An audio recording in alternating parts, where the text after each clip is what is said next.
금융통화위원회가 기준금리 3.25%를 유지해 7개월째 금리를 동결했습니다. 김중수 한은 총재는 금리 동결 결정은 만장일치라고 밝혔습니다.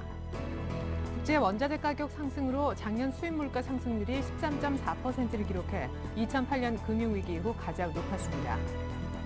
유럽연합이 이란에 대한 석유 금수 조치를 6개월가량 늦출 것으로 보입니다. 그리스, 이탈리아, 스페인 등이 대체 공급처를 찾을 시간이 필요하다고 요구했기 때문입니다. 현대 홈쇼핑이 의류업체인 주식회사 한섬을 인수해 패션 사업에 진출합니다. 해외 내 호재에 현대 홈쇼핑과 한섬의 주가가 오늘 나란히 강세를 띠고 있습니다.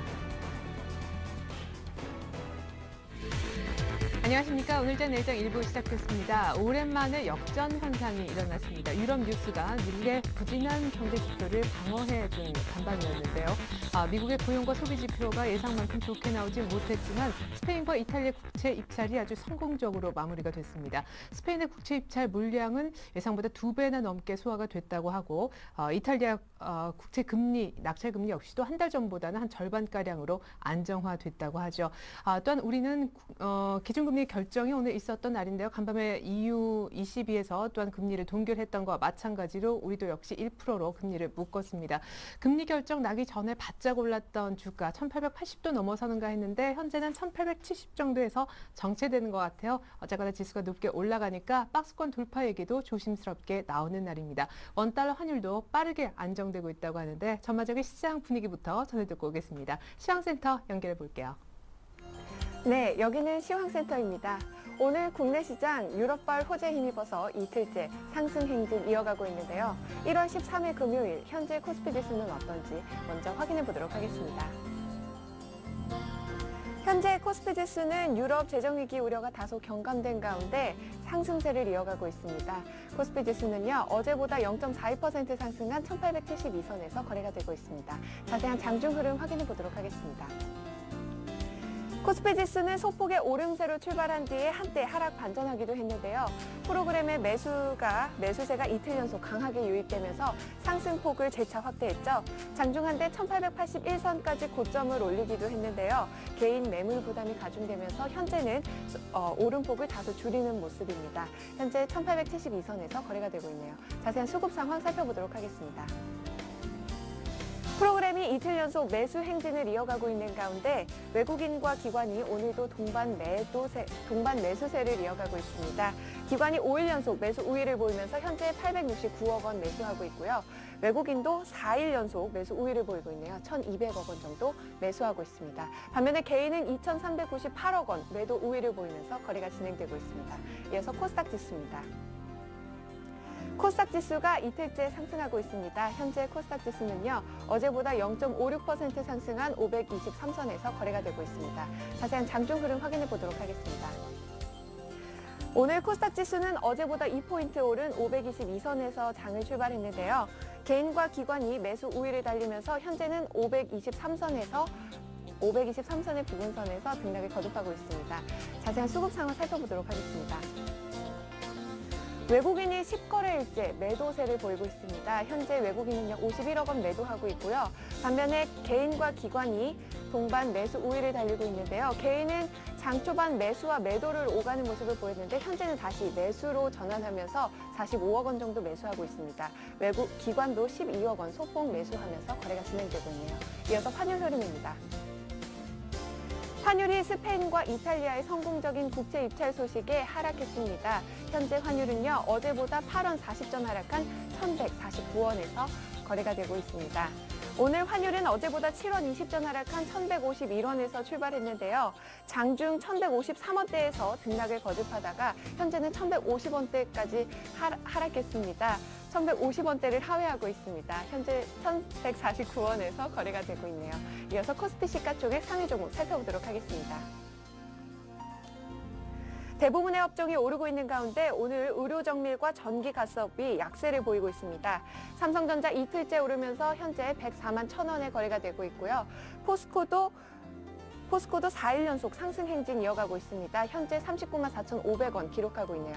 LG화학도 2.69% 상승하면서 34만 3,000원에 거래가 되고 있습니다.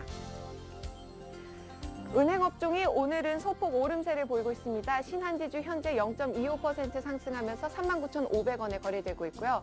KB금융도 37,950원, 3% 가까이 상승하고 있네요. 다음 종목입니다. SK이노베이션 1.27% 하락했습니다. 15만 6천 원에 거래되고 있고요. SOE도 1.77% 하락하면서 현재 11만 1천 원에 거래되고 있습니다. 반면에 LG는 1.21% 상승했네요. 6만 7천 원에 거래가 되고 있습니다. 다음은 코스닥 시가총액 상위 종목 살펴보도록 하겠습니다. 셀트리온이 가격 메리트 부각으로 이틀째 반등을 이어가고 있습니다. 현재 36,800원에 거래가 되고 있고요. CJ홈쇼핑은 0.5% 빠졌습니다. 27,860원에 거래가 되고 있네요. 메디포스트 2.48% 상승하면서 현재 19만 8,300원에 거래가 되고 있습니다. 포스코 ICT 0.84% 빠졌습니다. 9,430원에 거래되고 있고요. SK브로드밴드도 0.3% 강보합권에서 현재 3,300원에, CJ는 0.67% 강보합권에서 74,700원에 거래가 되고 있습니다. 네오위즈 게임즈는 2.21% 상승했습니다. 41,650원에 거래가 되고 있고요. OCI 머티리얼즈는 어제와는 달리 오늘은 하락세입니다. 2.14% 하락하면서 82,500원에 거래가 되고 있습니다. 지금까지 시황센터에서 김혜선이었습니다. 네, 외국인 기관의 쌍끌이가 계속 이어지는 가운데 1870선 정도에서 계속 머물고 있는 코스피 시장인 것 같습니다. 오늘 대신증권으로 가볼게요. 최재식 팀장님부터 연결하겠습니다. 안녕하세요. 네, 안녕하십니까. 네, 의외로 걱정스럽다 했던 1월 옵션 만기도 잘 보냈고 금리는 묶였고 또 스페인, 이탈리아 국채 입찰도 성공리에 끝낸 것 같은데 앞으로 남은 일정들이 어떤 게 더 있나요? 예, 일단 다음 주가 다양한 이벤트들이 많는데요. 첫 번째로는 중국의 그 4분기 GDP 성장률이 17일 날 발표가 되어 있습니다. 그리고 두 번째로는 인텔의 그 4분기 실적이 19일 날 발표가 되고요. 그리고 그리스 유로존 재정에 관련해서 그리스에 대한 트로이카의 이제 재정 점검과 2차 구제안 세부 협의가 이제 이번 주 주일부터 3일 정도 있습니다. 그리고 독일과 프랑스, 이탈리아 정상의 3국 정상회의가 다음 주가 있는데요. 전반적으로 다음 주 이벤트는 한 무게감이 상당히 크다 볼 수 있습니다. 일단 중국의 고성장 모멘텀이 둔화되는 4분기 GDP가 발표될 가능성이 크고요.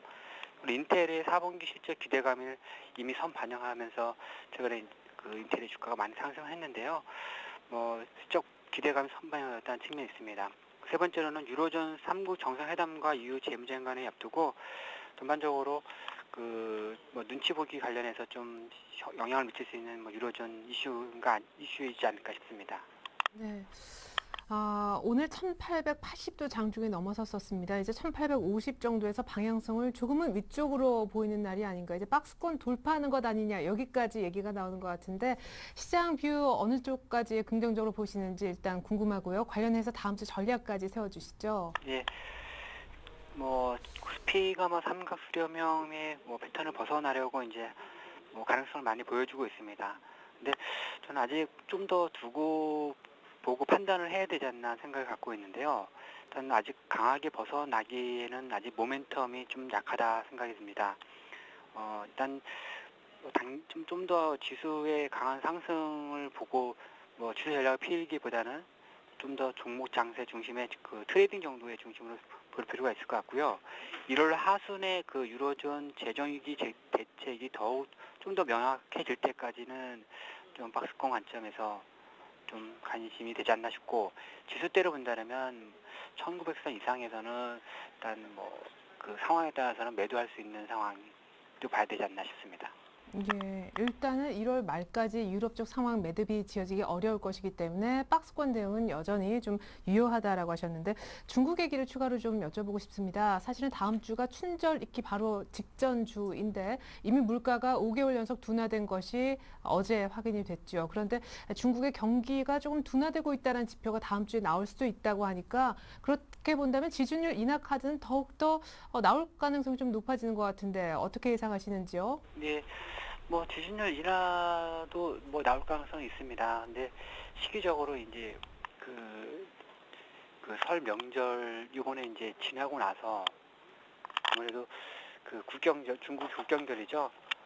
그런 걸 고려한다면 한 2월 중에 좀 저는 예상을 하고 있는데요. 이번에 뭐 1월 하순 1월 마지막 주든 뭐 2월에 들어가서 설 전에 풀려졌던 그 자금들을 좀 일정 부분 약간 이제 걷어들이는 오히려 그런 부분이 있지 않을까 싶습니다. 저는. 지준율 인하 카드가 1월 중에 나올 것으로 보기는 좀 어렵다라는 쪽의 의견이시라는 그, 맞습니까? 예, 설 이후에 좀 가능성을 보고 있습니다. 일단은. 네. 어쨌든 우리 최재식 팀장님은 유럽 정상회의가 1월 말에 있기 때문에 그 전까지는 오늘처럼 이렇게 오르더라도 박스권을 돌파할 것이다라는 기대는 좀 이르다는 의견 들어봤습니다. 대신증권의 최재식 팀장님 뷰였습니다. 고맙습니다. 네, 감사합니다. 네. 1872, 코스닥은 523, 계속해서 좀 조용한 흐름이 아침부터 이어지고 있는데요. 보다 다양한 전문가의 시장 보는 확인해 보겠습니다. 화면 함께 보시죠. 네, 오늘색 투자 전략 시간 SK증권으로 역시 먼저 가볼까요? 김민수 차장님, 중기 저항 돌파 시도 속에 안착 여부가 주목된다. 1870 정도로 그 라인으로 보고 계시죠? 낙폭 과대주 중심의 접근 얘기하셨는데 관련해서 어떤 섹터를 좋게 보시는지 이따가 한번 확인해 보기로 하고요. 하나대투증권의 최종대 차장님은 옵션 만기 이후에 기술적 신호가 좀 양호하게 포착되는 것 같다. 상승 방향에 무게를 두고 싶다 하셨습니다. 알바트로스 투자자문사 신수영 대표님은 좀 전에 삼각 수렴형 얘기하신 최재식 팀장님처럼 6개월간 삼각 수렴을 지수가 진행을 했었는데 조만간은 방향성이 나오지 않을까? 하지만 어닝 실적 감안한 종목별 차별화가 더욱더 중요하다라고 하셨고 교보증권의 이진행 지점장님은 지수 반등의 단기 목표치는 한 1900선 정도로 보기 때문에 역시나 1900 부근에서는 일부 현금화 여전히 약간 박스권의 트레이딩을 얘기하시는 것 같습니다. KTB 투자증권 명동지점의 김영진 이사님은요. 기술적 지표가 계속해서 좋아지고 있는 중인데 조정 시에만 저점 매수 해보자 이렇게 저점 매수 얘기를 일주일 내내 하고 계십니다. 이번에 김민수 차장님부터 관심 업종 보면요.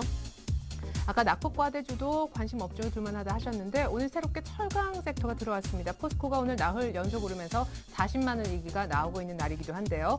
최종대 차장님은 바이오 제약, 건설, IT와 운수장비, 철강 잘 보시면 건설주를 무려 세 분이 김민수 차장님, 최종대 차장님 그리고 네 번째 이진행 지점장님이 언급하고 계시네요. 신승윤 대표님은 건설은 없지만 IT 그리고 중국 관련주 있고요. 타이어, 항공, 게임 그리고 이진행 지점장님도 IT 건설 외에 중국 관련주 외에 어제 많은 시세를 낸 태양광과 바이오, 모바일 콘텐츠도 좋게 보고 계시고요. 김영진 이사님 아까 저점 매수로만 한정하자라고 하셨는데 역시 그 대상은 IT 쪽에 있는 것 같습니다. 그 중에서도 업종 대표주라고 한정하셨고 낙폭 과대주의 경우에는 종목별 차별화가 필요하다라고 해주셨네요. 시장이 1870, 80까지 오르는 날 그러나 저점 매수에만 한정하자라는 의견을 변함없이 주신 오늘은 KTB 투자증권 명동지점 김영진 이사님 한번 연결해 보겠습니다.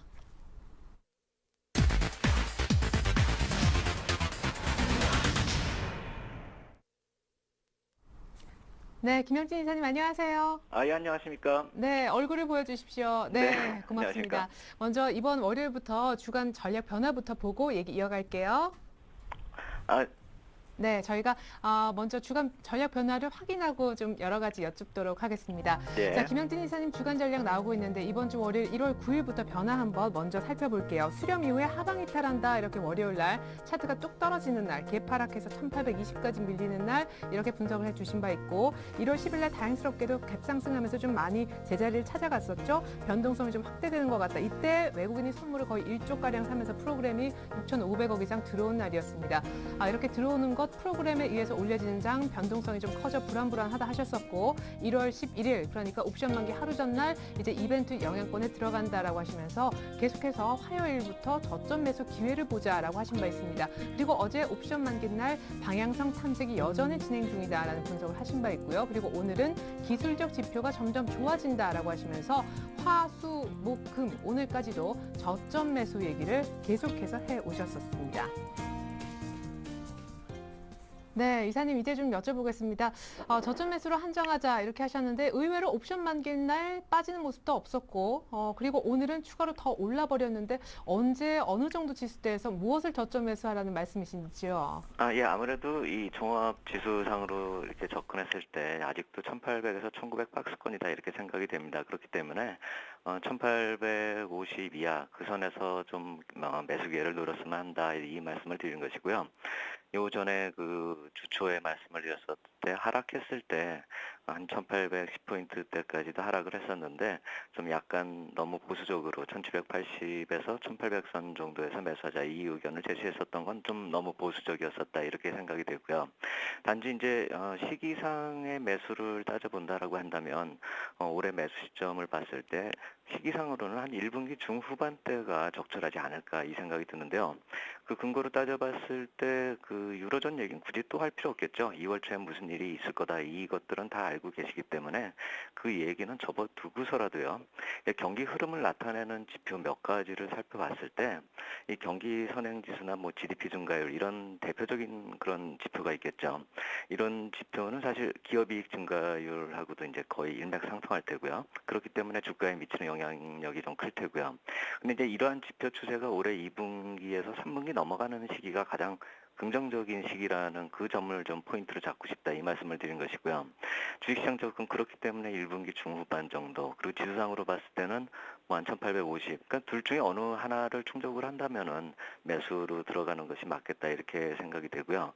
지금 박스권이 뭐 돌파되더라도 그렇게 강하게 추가적으로 올라갈 수 있는가는 한번 저점을 봐야 될 것 같습니다. 요 전 고점으로 볼 수 있는 지수대가 1880포인트고요.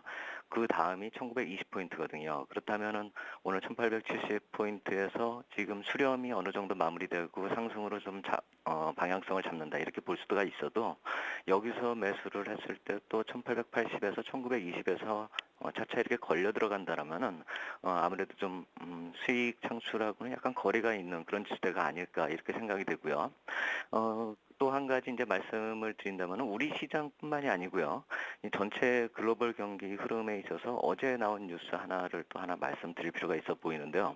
그 OECD 경기 선행지수 계속 말씀을 드렸었는데 어제 1월 12일이죠. 거기 공개된 그 지표를 봤을 때 중요한 시그널 하나가 좀 나타나고 있습니다. 그 OECD의 공식 코멘트를 그대로 인용을 해본다면은 그 일본하고 미국, 러시아에서 중기적인 경기 하락 추세 속에서 강한 반전 사인이 나타났다 이렇게 코멘트가 나왔는데요.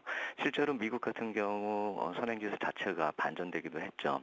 그렇다면 이제 우리 한국 같은 지표는 계속 하강을 하고 있는데 마냥 하락할 것인가 이거를 좀 한번 살펴볼 필요가 있어 보입니다. 그 2008년 최악의 경기 저점까지 내려갔었던 그 경기 선행지수 그 지표 그 자체까지도 하락한다 하더라도 이제는 얼마 몇 달도 남지가 않았다는 거죠. 결국 반전의 포인트 보면은 상반기 내에 우리 한국의 경기 선행지수도 반전 포인트가 나타날 수 있다. 이 점을 봐야 되는 것이죠.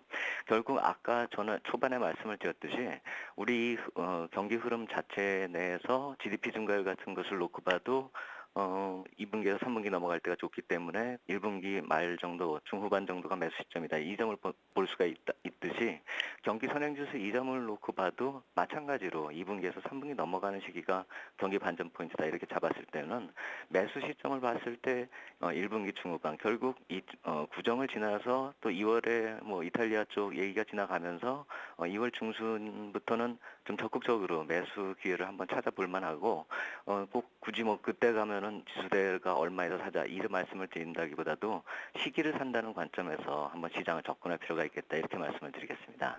예. 그렇다면 그때쯤 혹은 1850 정도에서 어떤 업종을 살는지 아까 보니까 계속해서 IT는 언급을 하고 계시는데 삼성전자 움직임도 간단하게나마 좀 짚어주셨으면 좋겠고요. 그리고 낙폭과대주를 선별할 필요가 있다고 하셨는데 그 기준도 궁금합니다. 그 삼성전자 쪽을 얘기를 할 때는요, 한번 저거를 생각을 해봐야 될 것 같습니다. 삼성전자 과거 그 어닝 가이던스 발표 이후에요, 그 마지막 날 정도의 발표를 하죠. 공식 실적 발표까지의 흐름을 한번 살펴보면은요, 보통 어닝 가이던스 때 주가가 단기 정점을 찍고 이제 기간 조정을 어느 정도 보이죠. 그리고 공식 실적 발표 전후로 다시 한번 강세를 보인다는 점, 이 점을 좀 착안을 할 필요가 있어 보인다 이렇게 말씀을 드리겠는데요. 이번에도 거의 비슷한 흐름을 지금 삼성전자 보이고 있습니다. 어닝 가이던스 주의로 해서 정점을 쳤고요. 그리고 이제 기간 조정 크게는 안 내리고 있죠. 기간 조정을 보이고 있는데 한 번 정도 이 삼성전자가 또 꿈틀할 수 있는 그런 시기로 다가서고 있다. 구정 지나면서 또 그렇게 흐름이 바뀔 수가 있다 이렇게 생각이 들고 그렇기 때문에 삼성전자 중심으로 IT 위주의 업종 대표주는 항상 좀 관심을 가질 필요가 있겠다 이렇게 말씀을 드리겠고요. 이 주가 차별화가 계속 이제 장기간 진행되면서 지수대별로 똑같이 이제 대응하기는 힘들 것 같아요. 왜냐하면은 이 낙폭과대 종목에 관심을 가지지 않은 의견이 이제 이런 근거를 말씀을 드린 것인데요.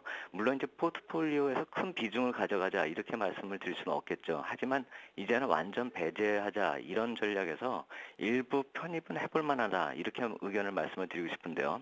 이 이유를 한번 살펴본다면 이제 펀더멘탈 요인을 봤을 때는 접근이 불가능한데요. 뭐 주택 경기나 유로존 문제 뭐 계속 진행 중이기 때문에 가장 리스크가 큰 업종이 이 낙폭 과대 업종이죠. 특히나 건설이나 금융업종 이쪽이 가장 안 좋죠.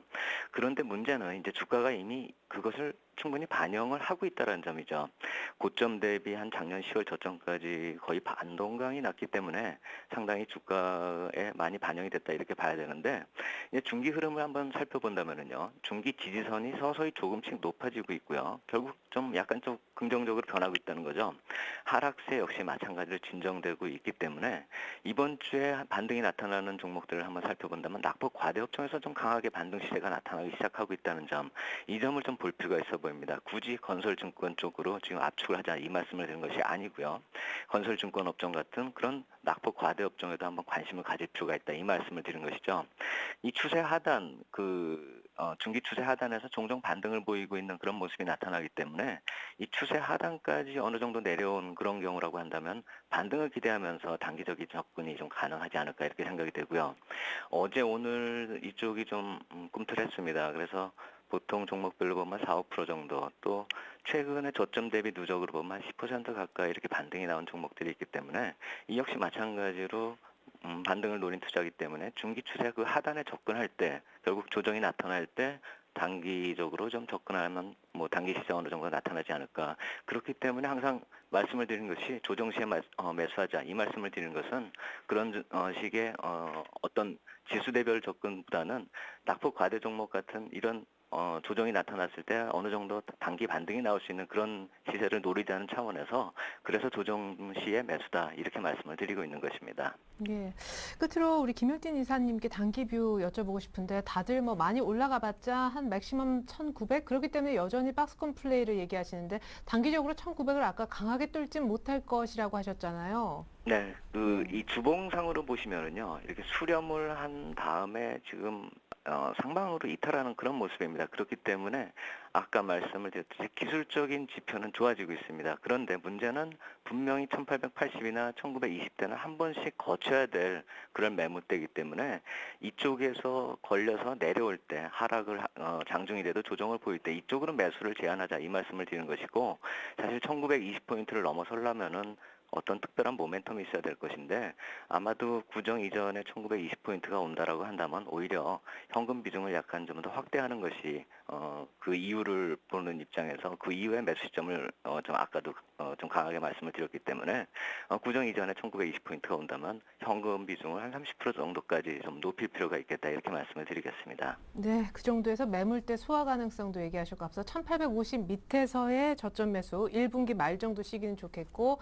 IT 중심 특히 낙폭 과대주도 이제 포트에 한두 가지 정도 편입은 짧게 해볼 수 있다는 전략 들어봤습니다. KTB 투자증권 김영진 이사님 전략이었습니다. 고맙습니다. 감사합니다.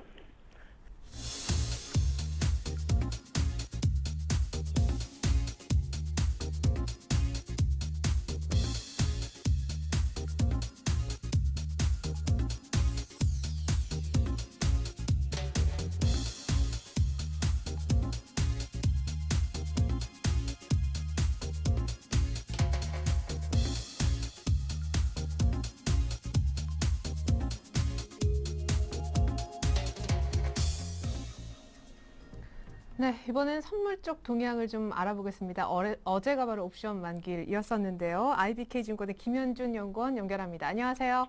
네, 안녕하세요. 네, 이래저래 만기 전망도 여러 번 여쭤봤었던 기억이 나는데 소폭이나마 매도가 아니라 1,700억 정도 매수가 토탈 기록이 된 것 같더라고요.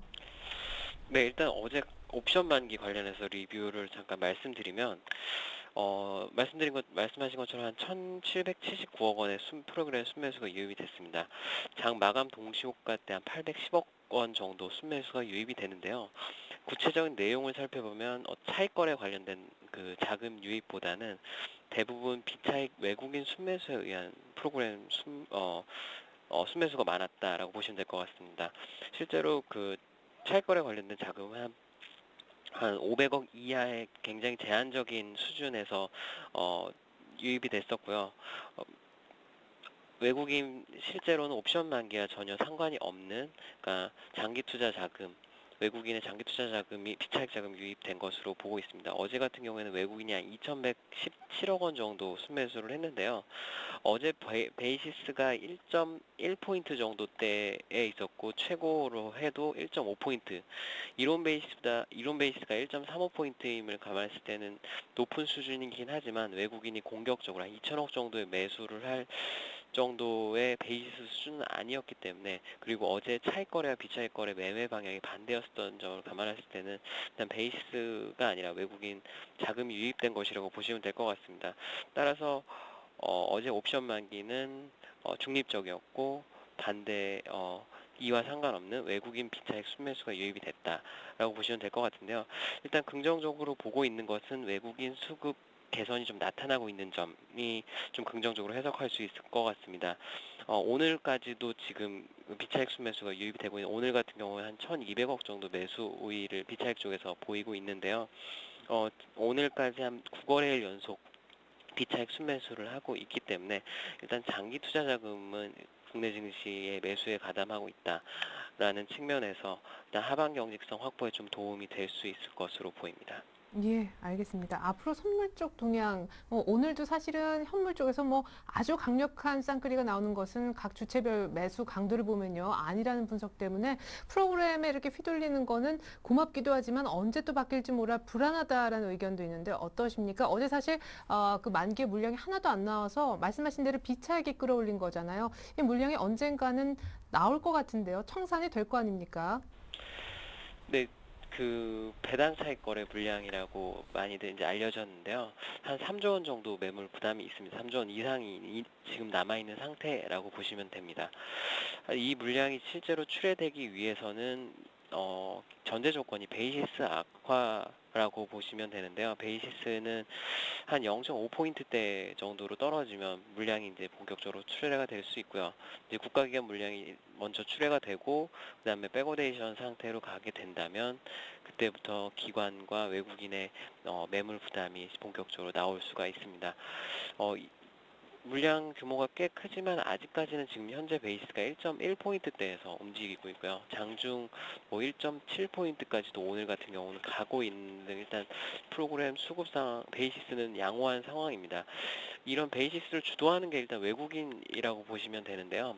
외국인 같은 경우에 현재 보통 선물 순매도 포지션을 가지고 있는 경우가 많은데 이들의 순매도 포지션이 지금 만계약 이하로 줄어들어 있는 상태입니다. 11월 말에는 한 5만 계약까지도 매도 규모를 가지고 있었는데 지금 만 계약 이하로 줄어들었으니까 벌써 11월 말을 대비해서 벌써 4만 계약 이상의 순매수를 기록하고 있는 모습인데요.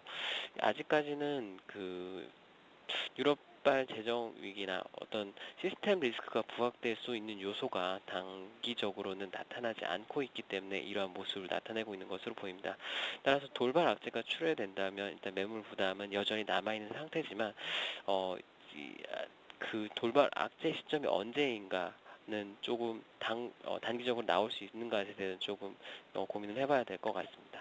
네, 매물 부담에도 불구하고 외국인들은 비차익을 사준다. 일단은 뭐 수급에서 하방이 탄탄하다라는 얘기를 해주셨습니다. 외국인들이 선물 쪽에 앞으로 어떤 움직임을 보일지가 참 중요할 것 같네요. IBK증권의 김현준 연구원 분석이었습니다. 어제 마감 리뷰까지 감사합니다. 네, 감사합니다.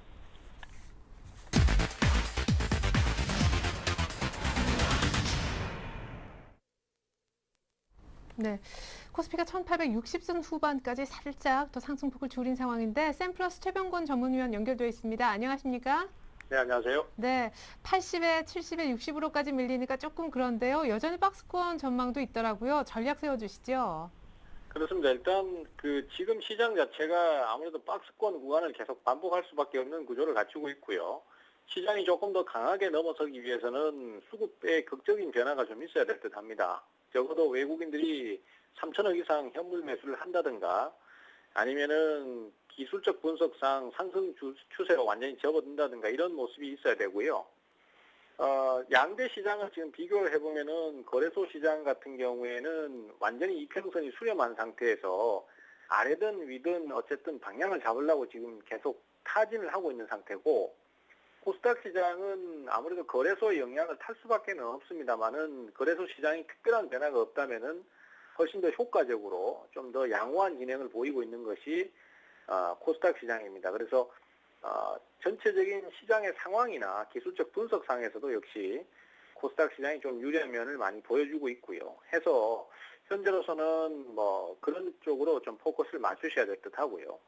그 다음에 거래소도 이제 그나마 좀 그동안 많이 침체됐던 종목들이 상황을 좀 개선시키는 것 같습니다. 그래서 바닥 탈출 증권주라든지 또 조선업종이라든지 이런 쪽에는 관심을 좀 가지시는 게 좋을 듯 하고요. 오전에나 오후에 잠시 뭐 점심시간 경에도 제가 많이 강조를 드렸던 부분인데, 거래소 대형주는 지금 잠깐 오른다고 해서 추격 매수를 하시면 안 된다, 뭐 이런 강조를 많이 드렸는데 실제 오후에 장 자체는 빠져버리고 있죠. 그래서 다시 눌림목 주면은 뭐 그렇게 해서 공략 포인트를 잡아가시는 게 좋겠고, 당분간 거래소는 일정 기간 정도는 횡보를 하는 형태로 그렇게 흘러가지 않겠나 이렇게 예상이 되고 있습니다. 예. 자, 그렇다면 오늘 좀 많이 뛰고 있는 핫 종목은 어떤 게 있을까? 지분 매각 얘기도 들리고 M&A 소식도 있던데요. 네, 그렇습니다. 지금 현재 가장 먼저 눈에 띄는 종목이 KCC인데요. 그동안 사실 그 KCC 같은 경우는 그 에버랜드 지분 인수 때문에 그동안 상당히 뭐 뒷말이 많았습니다. 요번에 이제 오늘 현대중공업에 대한 지분을 3% 정도, 대략 3% 정도를 매각을 했습니다. 매각 금액은 약 7천억 정도 되고요. 이 금액을 어디다 사용을 할 것인가, 주가가 굳이 바닥권인데 꼭 팔아야 되는 것인가, 이런 부분에 대한 얘기가 많습니다만은 어쨌든 그러한 내용 때문에 주가가 오늘 상당히 크게 올랐습니다. 오전에 11%까지 상승이 나왔었고요. 시장에서 시각을 바라보는 시각은 역시 에버랜드 주식 인수에 따른 그 자금 소요에 따라서 매각을 한 게 아닌가, 이런 시각이 많고요.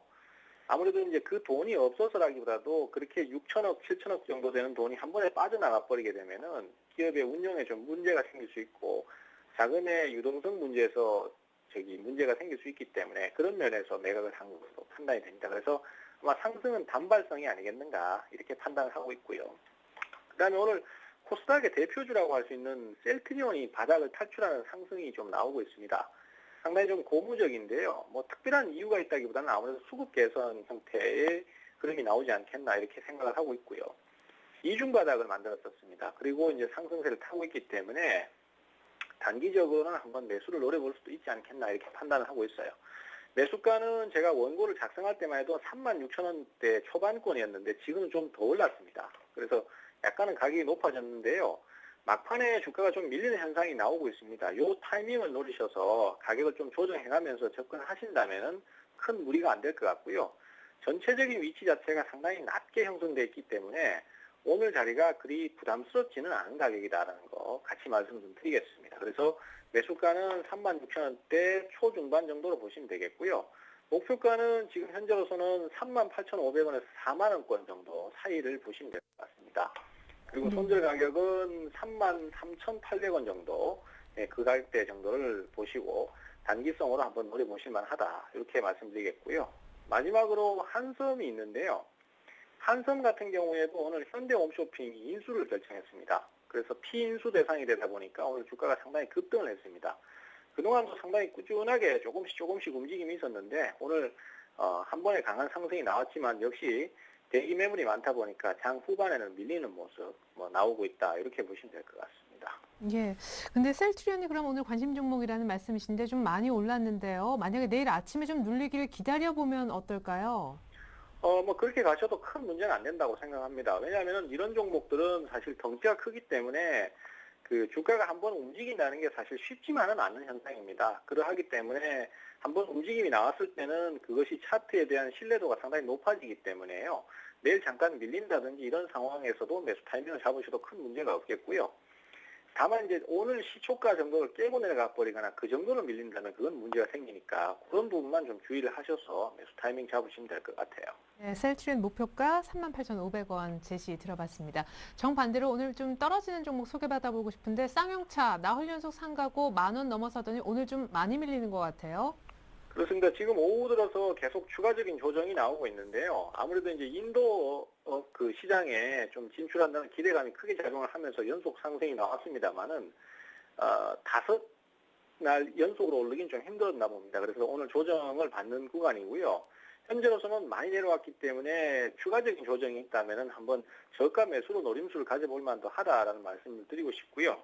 다만 성급하게 대응을 하거나 아니면은 과감하게 많은 물량을 들어가신다든가 이런 것들은 좀 자제를 해주셔야 되겠고, 어쨌든 간에 뭐 이런 급등 종목들은 매매에 좀 주의가 필요하다는 말씀 드리겠고요. 그다음에 OCI도 오늘 콜드 종목으로 선정을 해봤는데 지금은 막 플러스로 전환을 하고 있습니다. 아무래도 이제 그 태양광 관련주들 반등 관련해서 어제도 좀 일회성이 될 가능성이 있다라는 말씀 드렸었는데 역시 좀 그런 부분이 있는 것 같아요. 그래서 아직까지는 실질적인 실적 증가로 이어지진 않기 때문에 기대감이 좀 큰 편이고요. 앞으로 주가의 진행을 한 며칠 정도 더 지켜보시면은 주가가 더 올라갈 수 있을 건지 아니면 여기서 끝낼 것인지가 결정 날 것 같습니다. 그래서 그런 부분을 보시고 판단을 하시면 가장 무난할 듯 싶고요. 그 다음에 오늘 LIG 손해보험의 하락도 좀 눈에 띕니다. 최근 들어서 이제 눈이 많이 오고 또 뭐 그러다 보니까 연쇄 추돌이라든지 이런 부분들이 상당히 많이 생겼습니다. 교통사고도 많이 생기고요. 그러다 보니까 아무래도 이 자동차 보험의 손해율이 근 1년 만에 최고치에 달했다는 소식이 있습니다. 그러다 보니까 이제 보험업종들의 수익성 악화를 좀 우려하는 시각들이 있어서 조정을 좀 받는 모습이고요. 하지만 LIG 손해보험 자체적인 주가의 진행만 봤을 때는 뭐 현재 추세는 크게 문제는 없기 때문에 눌림목 시에 좀 더 하락이 나온다면은 저가 매수를 노려보는 것도 괜찮겠다. 뭐 이렇게 좀 정리를 할 수 있을 것 같습니다. 이렇게 해서 오늘 콜드 종목으로 OCI, 쌍용차, LIG 손해보험 얘기 들어봤습니다. 샘플러스 최병건 전문위원과 함께했습니다. 고맙습니다. 네, 감사합니다.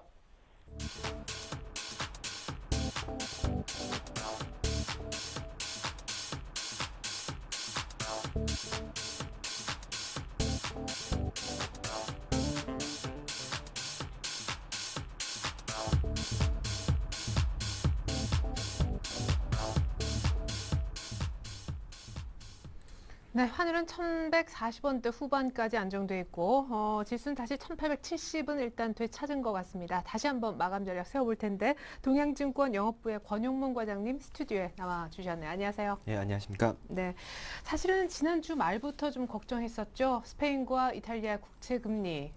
일단은 국채 발행이 좀 간밤에 같이 동시에 좀 진행이 됐는데 아주 성공적으로 끝이 났어요. 예, 입찰률 자체는 조금 떨어졌지만은 네. 그럼에도 불구하고 오히려 성공적으로 이제 발행하게 되면서 이 부분이 호재로 작용을 했습니다. 특히나 이제 그러면서 이태리 10년 국채물 같은 경우에는 전일 대비해서 한 5% 가량 떨어지게 되면서 6.632%로 마감이 됐죠. 그래서 뭐 얼마 전까지만 하더라도 한 7%대 거진 육박하는 그런 모습들을 보여주면서 시장의 불안감으로 작용을 했었는데 이 부분이 지속적으로 하락을 하면서 좀 안정감을 주는 모습이다라고 이해할 수가 있겠고요. 그와는 대조적으로 여태까지 좋은 지표를 발표를 하면서 상당히 시장에 좀 안전판 그런 역할들을 했었던 미국 쪽에서 오늘은 이제 전일 고용지표가 좀 실망스럽게 나옴으로 인해 가지고 오히려 호재와 악재가 좀 상충되는 그런 모습들을 보여주었습니다. 실업수당 청구 건수가 전망치가 상회가 되면서 이게 결국에는 연말에 고용을 늘린 택배라든지 소매업체들의 일시적인 고용 이후에 해고가 늘어난 게 아니냐 이렇게 분석이 되는 게 좀 지배적이고요. 또한 오늘 같은 경우에 우리나라 금융통화위원회에서 금리 발표가 있었죠. 7개월째 3.25% 동결을 하면서 그동안에 어떤 가계부채 문제 이런 부분들에 대한 부담을 결코 떨쳐버리지 못한 게 아니냐라고 분석해 볼 수가 있겠습니다. 네. 역시나 좀 중요한 것은 대외적인 분위기인 것 같습니다. 일단 국내적으로는 옵션 만기와 금통위라는 두 가지 선을 잇따라 좀 잘 넘기고 있는 중이기 때문이지요. 이탈리아와 스페인의 국채 입찰이 일단 성공적으로 끝이 났지만 오늘 밤에 다시금 이탈리아의 경우에는 3년물과 6년물 국채 입찰이 추가적으로 더 진행된다고 들었는데 포함해서 다음 주에는 어떤 변수들이 있는지 일정 좀 소개해 주실까요? 네. 우선 다음 주 월요일 날에는 미국 시장이 쉬게 됩니다. 마틴 루터킹 데이로 휴장을 하게 되고요. 그리고 중국 쪽에서 본다라면은 화요일 날 그 실질 GDP 발표가 있게 됩니다. 우선 시장에서 예상하는 바로는 4분기 예상치가 8.7% 정도였는데 그 전분기 같은 경우에 9.1% 정도로 이렇게 좀 좋게 나올 수 있지 않을까 이렇게 봐지는 국면이고요. 또한 산업 생산, 그 다음에 소매 판매 이런 부분들도 전년 대비해서 이 부분이 나오기 때문에 거기에 좀 중국 시장 반응하지 않을까라고 예상이 되는 바입니다. 또한 뭐 다음 주 이후에도 마찬가지지만은 2월달, 3월달, 4월달 연속해가지고 이탈리아 국채 물량이 많이 집중이 되어 있습니다. 실로 뭐 따져본다라면은 별로 시간이 별로 없는 상황이죠. 그렇기 때문에 향후에 이제 독일의 입장, 특히나 이제 메르켈이 어떻게 발언을 하느냐라는 부분들이 상당히 시장에 좀 임팩트 있게 영향을 미칠 텐데요. 우선 뭐 엊그제 이제 메르켈과 그다음에 몬티 총리가 이제 만남을 가졌었습니다. 메르켈 같은 경우가 이제 뭐 이탈리아에 대한 그런 노력들을 굉장히 높이 산다 이렇게 말했는데 비해서 몬티 같은 경우가 EU의 정책 변화가 없다라면 결코 우리의 이러한 노력들이 성공할 수 없다라면서 조금 이렇게 쓴소리도 했는데요. 네. 그 부분에서 볼 때 향후에 이제 어떤 긴축이라든지 그 다음에 ECB의 유동성 공급이 긴축과 함께 진행이 될 때 효율성을 낼 수 있다. 이런 부분을 좀 강조했다라고 볼 수가 있겠습니다. 네. 실상 뭐 긴축만 하게 된다라면은 결국에는 소비가 위축이 될 거고 또한 이게 생산 위축까지 이어질 거고요. 그렇게 되면은 해고가 유발될 수밖에 없고 결국에는 GDP가 또 내려가는 그런 효과를 유발시킬 수밖에 없는데요.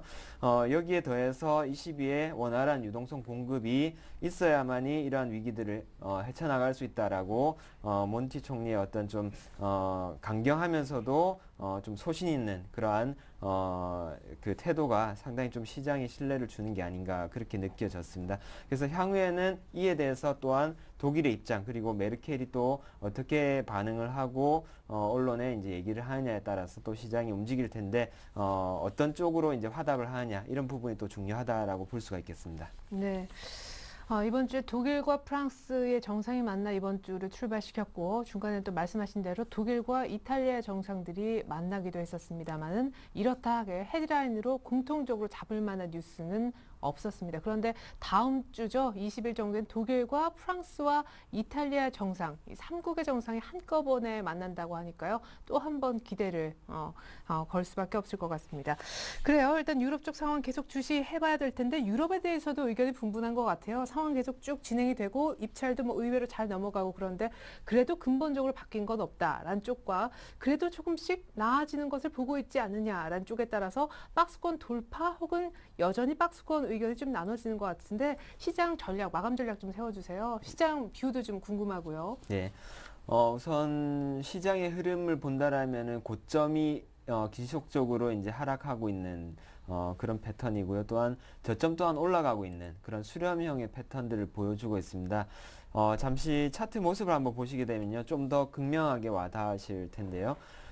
최근의 흐름을 본다라면은 말씀드린 바대로 고점이 점점 낮아지고 있는 이런 형태와 그 다음에 저점 또한 높아져가는 그런 흐름들을 보여주고 있습니다. 결국에는 수렴, 에너지가 응축이 되는 그런 모습들을 보여주고 있는데요. 이제 얼마 안 남았죠. 차트상으로 보더라도요. 근데 이것뿐만이 아니라 내용적으로 들어가 볼 때도 아까 말씀드렸다시피 이탈리아 국채 만기되는 물량들이 2월부터 해가지고 굉장히 집중이 돼 있기 때문에 시간적으로 얼마 남지 않았다. 그래서 그런 부분들이 지금 가격 흐름에 반영이 되는 모습을 극명하게 차트상에서 확인할 수 있다는 점에서 우선 위쪽으로든 아래쪽으로든 방향을 잡게 될 거다 조만간에. 그렇지만은 지금 생각하기로는 위쪽으로 방향이 더 높다라고 판단을 하고 있고요. 그 이유는 2월 달부터 시작되는 그 이탈리아 국채 만기가 제대로 넘어가지 않았을 때, 롤오버가 되지 않았을 때는 결국에는 유로존이 붕괴되는 그런 수순으로 갈 수밖에 없기 때문에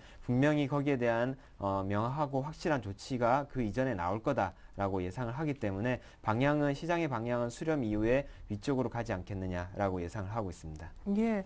자, 시장을 중심지를 위쪽으로 점치시는 분들이 많이 있는 것 같습니다. 과연 그 상승폭에 대해서는 약간의 온도차가 느껴지지만요. 그렇다면 어떤 업종이나 종목을 관심 있게 좀 지켜보시는지, 사실은 실적 호전주 이런 얘기가 박스권이라는 얘기만큼이나 좀 이렇게 별로 시청자분들한테 와닿지 않는 단어이기도 하거든요. 좀 구체적으로 얘기해 주시면 더 좋을 것 같은데요. 네. 최근에 보면은 실상 IT주 외에는 대형주 종목들이 그동안 많이 소외되어 있었는데요. 최근 들어서 그러한 분위기들이 조금씩 바뀌고 있는 모습들을 보여주고 있습니다. 사실상 8월 초에는 전 종목이 다 급락하는 형태를 보였지만 그 이후에는 사실 개별적인 모멘텀과 성장 스토리를 가지고 개별 종목들이 많이 움직였다라면요. 이번 주 들어서는 좀 그러한 모습들이 바뀌고 있는 듯한 그런 느낌을 많이 받습니다. 개별 종목들이 좀 쉬어가면서 그동안 시가총액 상위 대형 종목들도 조금씩 움직이고 있는데요. 여태 동안 낙폭이 과대했었던 태양광 업체의 대표격인 OCI를 비롯해가지고 LG화학이라든지 이 여타의 한 옐로칩 이상 정도 되는 그런 정도 사이즈의 회사들도 최근 들어서 움직임이 조금 더 탄력적이게 됐다라는 점에서 향후에는 시장이 위쪽으로 방향을 잡는다라면은 낙폭이 과대했던 것들 중에서 시가총액 사이즈가 한 옐로칩 이상 되는 그 정도 종목들이 좀 급하게 움직일 수 있는 그런 배경이 갖춰진 게 아니냐라고 보고 있습니다. 예, 언제나 IPO 얘기를 좀 해주시는데 흑룡의 해 첫 상장될 종목은 뭔지 또 궁금하고요. 사실은 이것이 또 제약주라면 제약주에 분류될 수 있어서 테마에도 좀 합류할 수 있지 않을까 해서요. 네, 맞습니다. 저번 주에도 말씀드렸었지만은 다음 주 목요일 날에는 동아팜텍이라는 회사가 상장을 하게 됩니다. 동아제약의 자회사인데요. 우선은 최근 들어가지고 대선 관련주들이 금감원 조사를 한다 이런 얘기들이 나오면서 상당히 좀 꺾이는 그런 모습들을 보여주고 있는데, 이러한 매기들이 향후에 제약과 바이오로 좀 더 세게 갈 수 있는 그런 수급적인 토대가 되지 않을까 이렇게 예상을 하는 바인데요. 우선 동아제약이 25.3% 정도로 지분을 보유를 하고 있기 때문에 이번 주에도 동아제약 그 부분이 반영이 되면서 좀 움직였습니다. 근데 동아팜텍이라는 회사가 기존의 어떤 상장된 업체들, 우리나라 상장된 업체들이 하고 있는 그런 비즈니스와는 좀 다른 그런 부분들이고, 밸류에이션 할 때도 상당히 좀 특이하게 했기 때문에 시장의 관심을 많이 받을 수 있을 거다라고 생각이 되고요. 장외 가격 또한 지금 계속적으로 올라가고 있는 상태라는 점 또 말씀드리고 싶습니다. 네, 자, 이미 GS 리테일이라는 신규 종목을 포트에 넣고 계시는데 시간은 없지만 빠르게 AS를 한번 받아보도록 하겠습니다. 어떤 종목이 더 있었는지 화면 통해서 먼저 확인해 보죠. 우리 권영문 과장님의 기존 포트폴리오입니다. 삼성전자 반, GS 리테일 30%였었는데요. 누적 수익률 한번 볼까요? 자, 삼성전자가 실적 잠정치 내놓고 나서 약간 눌렸다가 기간 조정 한 20% 정도 수익 보고 있네요. 그래도 높은 수익률입니다. GS 리테일은 좀 조용한 것 같으니까 삼성전자만 좀 봐주시죠. 네, 삼성전자 매수가, 목표가, 손절가만 차트 보시면서 간단하게 말씀드리겠습니다. 매수가 86만 원인데요. 목표가는 124만 원 여전히 그대로 유효하다는 말씀 드리겠고요. 손절가는 저번 주에 말씀드렸다시피 전저점이 붕괴만 되지 않는다라면, 100만 원 붕괴만 되지 않는다라면은 추세 유효한 것으로 보고 수익 극대화 전략 그대로 펼쳐 나가도록 하겠습니다. 네, 한때 공매도 얘기가 있긴 했는데 다시 한번 좀 반등 나와서 다행스럽습니다. 앞서 김영진 이사님께서도 실적 잠정시 나온 다음에는 언제나 이랬었다. 기간 조정 받고 진짜 실적 나올 때 다시 한번 올라갈 수 있다는 얘기도 하신 바 있습니다. 그대로 삼성전자는 가격 변동이 없다는 AS였습니다. 삼성전자 GS 리테일 그대로 보유하시면 될 것 같아요. 지금까지 동양증권 영업부 권영문 과장님과 함께했습니다. 마감 전략 종목 얘기까지 잘 들었습니다. 네, 감사합니다. 네, 2시 48분 2분이면 마감 동시효과 들어가겠군요. 코스피 어제 만기도 잘 넘기고 금통위 이변 없었고요. 1870 정도에서는 끝내줄 수 있을 것 같습니다. 오늘도 역시 프로그램이 도와준 날이기도 하고요. 전 잠시 후 종가 들고 2부로 다시 오겠습니다. 고맙습니다.